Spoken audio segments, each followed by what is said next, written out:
Alors les amis, j'espère que vous avez passé une agréable journée. On va évoquer dans cette vidéo énormément de choses. Il y a le dossier du numéro 9 avec un joueur qui gagne du terrain. Il y a également l'un des autres postes avec un favori qui se détache également. On va évoquer le nom de ce joueur. On va aussi parler donc des retours de blessés, les retours de blessures avec certains joueurs qui seront dispo contre Bilbao et les petites interviews données par Lamine Yamal ou encore Hansi Flick au journal Marca. On va revenir sur tout cela. N'hésitez pas à liker la vidéo afin de push le référencement de celle-ci et permettre à ce qu'il y ait un peu plus de fans qui puissent me suivre quotidiennement.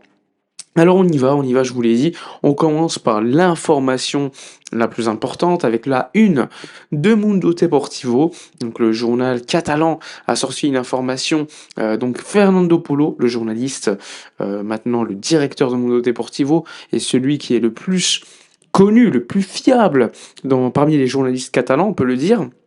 Il parle d'Harry Kane comme étant le favori désormais de la direction. Il évoque dans son article que Julián Álvarez plaît énormément, mais que le prix est trop élevé et que l'Atlético refuse de potentiellement le vendre. Donc, Harry Kane est désormais le favori de la direction. Ils estiment que le départ de Lewandowski va permettre d'économiser 40 millions d'euros annuellement au Barça. Ce qui permettrait donc de pouvoir investir sur un numéro 9 avec un salaire et également un prix de transfert assez intéressant. Sachant qu'Harry Kane, vous le savez, son contrat se termine en 2027. L'été prochain, s'il n'a pas prolongé avec le Bayern, il peut offrir, on va dire, un bon petit prix de transfert, pas trop élevé non plus. On parle d'une clause de 60-65 millions d'euros qui permettrait également à Barcelone d'avoir, on va dire, une bonne base de négociation.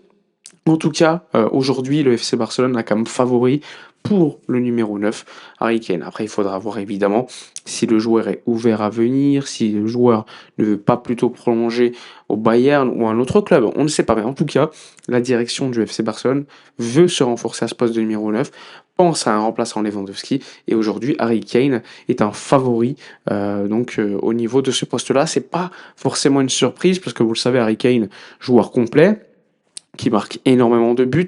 Alors oui, il y a le point négatif, c'est son âge, avec déjà, je crois qu'il a 32 ans, ou il aura bientôt 32 ans. Donc oui, c'est sûr que son âge est quand même assez avancé, mais Lewandowski, lorsqu'il signe à Barcelone, il avait déjà à peu près quasiment le même âge, et il nous a rendu quand même de gros services. Donc pour moi, ce n'est pas forcément un frein, sachant que le prix de transfert ne serait pas non plus énorme par rapport à ce qu'on voit sur le marché actuel, avec des équitiqués à 95 millions d'euros, Isaac 130 millions d'euros, Kane à moitié prix, honnêtement, les gars, perso, j'estime que c'est un prix plus ou moins logique, sachant que c'est le meilleur buteur d'Europe avec Haaland cette saison. Et Mbappé, je crois aussi.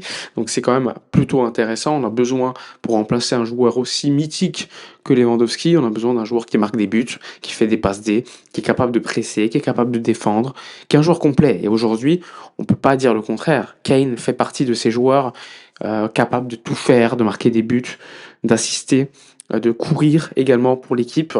Et ça, forcément, c'est quelque chose d'important. Maintenant, il faudra voir si le choix du joueur se portera à ce moment-là sur Barcelone ou sur une autre destination, ou pourquoi pas le Bayern. Donc en tout cas, ça va être un dossier super intéressant. Dans le papier, Fernando Polo précise également qu'il est clair que le Barça veut se renforcer à un autre poste. L'autre poste, c'est le poste de latéral gauche, donc Alejandro Grimaldo étant le favori pour amener de la concurrence à Alejandro Balde. Donc perso, j'estime que c'est un bon choix en termes de profil et d'âge, parce que concernant l'âge, tu amènes un joueur qui a quand même la trentaine, donc qui permet de compléter le profil très jeune de Baldé, amener de la concurrence, des profils certes très offensifs, mais un joueur qui peut marquer des coups francs. Alors évidemment, un prix pas très élevé, parce que sa clause est de 10 à 15 millions d'euros, il y aura sur un an de contrat, donc là aussi tu auras une base pour négocier un prix plutôt intéressant. Sachant que tu peux ajouter qu'il connaît Barcelone, qu'il connaît Hansi Flick, même s'ils n'ont pas été dans la même équipe, Flick le connaît parfaitement parce que ça fait un bon bout de temps qu'il est à Leverkusen, il était également à Benfica avant, formé à Barcelone. Donc là aussi, c'est une option plutôt préférentielle du côté du FC Barcelone pour se renforcer à ce poste de latéral gauche, sans oublier que il peut jouer comme piston également, il est très offensif. Maintenant, c'est pas ma piste favorite pour le poste de latéral de manière générale, que ça soit à droite ou à gauche, mais ça reste un joueur plutôt intéressant, on va pas se mentir, concernant le prix, la connaissance du championnat et du football espagnol, la connaissance également, on va dire, de Barcelone. Il faut pas l'oublier, il a été formé à Barcelone. Alors il a jamais joué en Liga, mais il connaît le club parfaitement. Donc ça aussi, ça peut être un point positif du côté d'Alejandro Grimaldo, favori pour être, potentiellement le futur latéral gauche du Barça en concurrence avec Alejandro Balde. Ensuite, alors hier, il y avait la remise des trophées Marca pour le meilleur joueur de la Liga de la saison passée et le meilleur coach de la saison également. Donc trophée décerné par Marca, le journal basé à Madrid.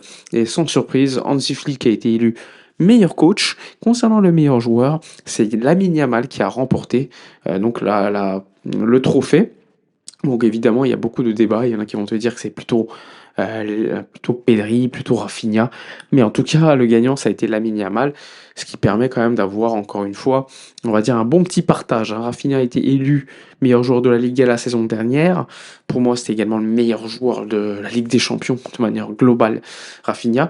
Finalement, Lamine Yamal a été un peu plus poussé par la presse, mais également par les fans. Assez logique, plus de talent, une image marketée, et surtout un joueur qui aujourd'hui représente le futur du football mondial. Maintenant, petite interview qu'ils ont pu donner, il y a Hansi Flick qui a expliqué qu'il aimait beaucoup le championnat d'Espagne parce que chacune des équipes avait sa propre identité et qu'évidemment que le FC Barcelone avait beaucoup de chance que parce qu'il y a les retours de blessures, il y a également le fait que, il faut pas l'oublier, l'année dernière on a gagné le triplé national et surtout il a expliqué un élément assez important. Il a dit que si on jouait comme à Vigo, surtout en seconde mi-temps, eh bien le Barça pourrait tout gagner. Et il explique encore une fois qu'il y avait un manque de confiance en l'équipe, donc il travaille dessus et que les retours de blessures vont beaucoup aider l'équipe à retrouver cela. Donc c'est important. Lamine Yamal, quant à lui, a dit que l'équipe avait hâte de retrouver le Spotify Camp Nou parce que ils vont ressentir un peu plus donc les fans proches d'eux pour essayer de gagner les matchs, ça peut être pas mal. Il a dit qu'il avait comme objectif de tout gagner, tous les trophées possibles lors de cette année et qu'évidemment en jouant comme à Vigo, il était possible de tout faire. En tout cas, des joueurs et coachs, pour le coup, très optimistes pour la suite. Donc on va suivre évidemment le match contre l'Athletic Club dès demain 16h15. On sera en live ensemble 2 heures avant le match. Il y aura des festivités, il y aura des invités, il y aura un concert et il y aura également donc le coup d'envoi du match qui sera donné par une personnalité surprise. On verra. En tout cas, voilà, pour faire simple sur les grosses informations d'hier soir et de la journée. N'hésitez pas, comme d'habitude, à push la vidéo avec un boost, mais également un petit like si vous voulez. N'hésitez pas également à vous abonner sur YouTube, mais également sur ma chaîne Twitch. On est souvent en live. Moi, je vous dis, comme d'habitude, à la prochaine. Et d'ici là, comme d'habitude, portez-vous bien.